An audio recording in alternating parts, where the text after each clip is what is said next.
এই শীতের ওয়েদারে জ্বর সর্দি কাশি তো লেগেই থাকে আর মুখের কোনো রুচিই থাকে না, কিন্তু যখন এইভাবে মজা করে ভর্তা বানানো হয় তখন মুখের রুচি কিন্তু এমনিতেই বেড়ে যায়। 2-3 প্লেট ভাত অনায়াসে খাওয়া যায়।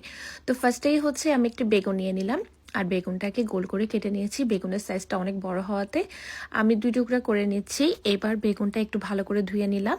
তারপর হচ্ছে গরম তেলের মধ্যে আমি বেগুনটা দিয়ে দিচ্ছি। আপনারা চাইলে ছোটো করে টুকরা করেও বেগুনটাকে ভেজে নিতে পারবেন, যেভাবে আপনাদের সুবিধা।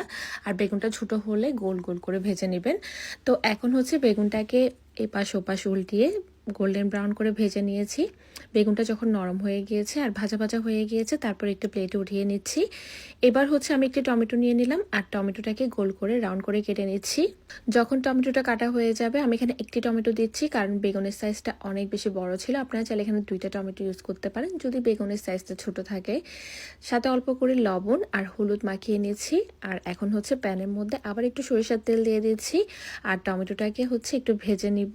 সাথে কয়েকটা চিংড়ি মাছ নিলাম আর চিংড়ি মাছের মধ্যে লবণ হলুদ দিয়ে দিয়েছি। সেমভাবে ওইটাও মাখিয়ে নিচ্ছি। চিংড়ি চাইলে আপনারা স্কিপ করতে পারেন, বাট দিলে খেতে বেশি ভালো লাগবে।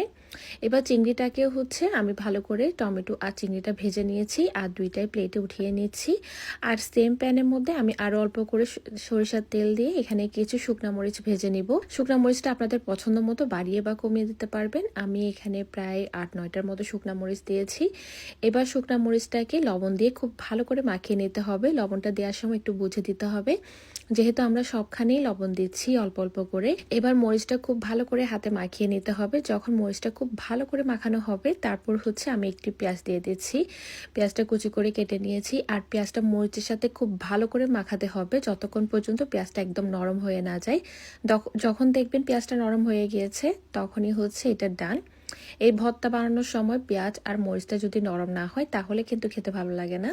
এবার এখানে আরও কিছু 4-5টা কাঁচামরিচ কুচি করে দিয়ে দিচ্ছি। আপনারা যদি ঝাল খেতে না পারেন তাহলে এটা স্কিপ করতে পারেন। তো এখন হচ্ছে ভাজা চিংড়ি আর টমেটোটা দিয়ে দিলাম আর টমেটোর খোসাটা ফেলে দিচ্ছি। টমেটো আর চিংড়িটাকে খুব ভালো করে ম্যাশ করে নিতে হবে। এখানে যারা চিংড়ি মাছের খোসাটা খেতে পছন্দ করে না, তারা চাইলে খোসাটা ফেলে দিতে পারেন। আমি আবার চিংড়ি মাছের সব কিছুই খেতে ভালো লাগে।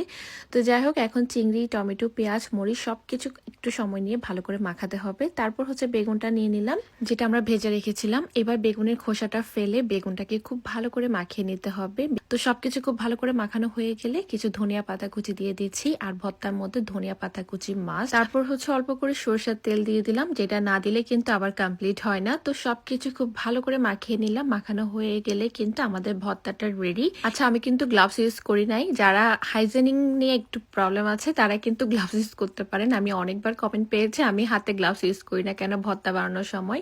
ভর্তার মজা হচ্ছে হাতে মাখানোর উপর। সো আমি গ্লাভস ইউজ করে ভর্তা বানাতে আমার পছন্দ না। তো এই ছিল আমার আজকের রেসিপি। আশা করি সবার পছন্দ হয়েছে। সবাই অনেক অনেক বেশি ভালো থাকবেন। আল্লাহ হাফিজ।